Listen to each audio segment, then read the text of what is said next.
Չեմպիոնների լիգայի կիսաեզրափակիչը շատ հագեցած ստացվեց։ Այս վիդեոյում կտեսնեք բաներ, որ ամենայն հավանականությամբ այլ տեղերում չեք տեսել։ Արսենալը էլի անբախտ է, Բարսելոնա դարձել է Ռեալ, Ռոնալդոյի որդին հրավիրվել է հավաքական, Զոմերն ու Դոննարուման հերոսացել են Հենոն կրկին եզրափակչումա։ Տղերք, դուք вообще նորմալ եք։ Ոնց կարացաք ձեր արձակվողներին տենց խամրեցնել։ Օրինակ Զոմերը 3 անհավանական սեյվեր, որոնք պատմության մեջ կմնան 8 հոտնուկի արկածները վերնագրով։ Cutting it back for Garcia. Yamal taking the strike on it. Solo from Rafinha into straight. Yamal. Դոննարուման էլ պակասը չէր։ Արսենալը հենց սկզբից վրա էր տվել, ատամ էր ցույց տալիս, բայց Դոննարուման կայուն էր, իդեպ նրան շատ նեղ կրուգներում արդեն շրամ են կոչում։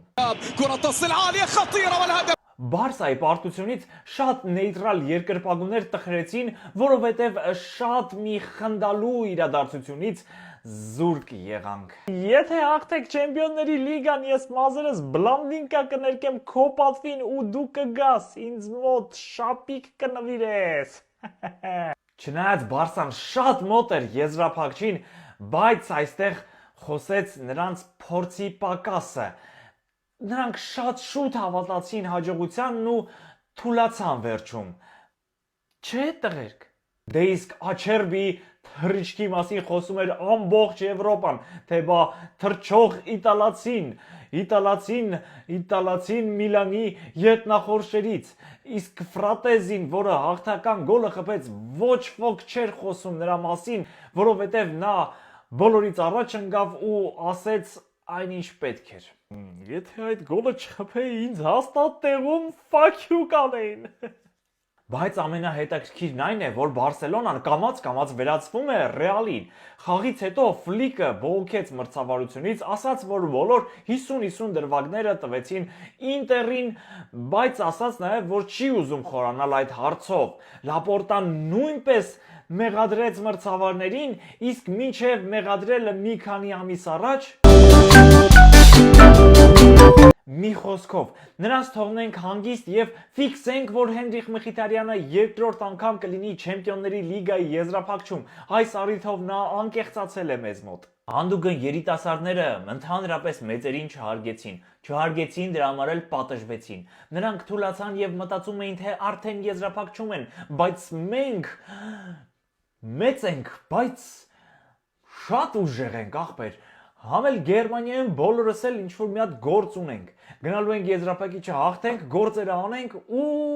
կայֆեր։ Արսենալը էլ գուշակ չմնաց, որ մոտը գնա հասկանալու համար իր անբախտությունը, բայց ես շարունակում եմ պնդել, որ Վենգերն ու Անրին անիծել են այս ակումբը, թե բա մեզնից հետո ոչ մի տիտղոս։ Իրականում Պարի Սեն-Ժերմենը շատ հասուն խաղ ցույց տվեց, շատ լավ դրսևորեց իրեն։ Ուր էր Դեկլան Ռայսը, որին աստվածացնում էին, ուր էր Էդեգորը, սակայն Լուիս Էնրիկեն այնպիսի թիմ է կառուցել, որ ամենապատասխանատու խաղերից մեկում խաղի ելքը պաշտպաններն են որոշում, հասկանում եք։ Ես Արսենալին բան չեմ ասում, բայց շատերն են նրանց ծաղրում, ոնց որ օրինակ Պատրիս Էվրան։ Արսենալը նմանավ Netflix-ին, նրան հետևելով անընդհատ հաջորդ սեզոնին է սպասում։ Դեսախցիկ, որ ֆիքսել է Արսենալի վերջին տիտղոսը։ Արսենալը Էմիրեյցում կարտոֆիլ է ցանել, որ մայիսին գոնե ինչ-որ հպարտանալու բան ունենան։ Արսենալի երկրպագուներին մաղթում եմ համբերություն, իսկ մենք շարժվում ենք առաջ, որտեղ Ռոնալդոյի որդին է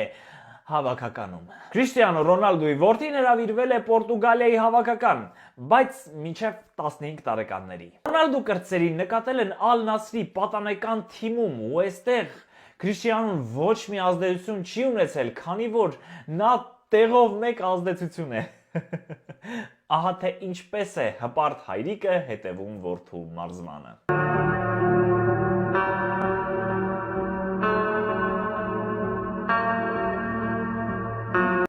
Գրեք, արդյոք հավատում եք, որ հայր եւ որդի կխաղան վերջապես միասին, թե ոչ։ Եվ իհարկե չմոռանաք բաժանորդագրվել այս ալիքին։ Հաջողություն։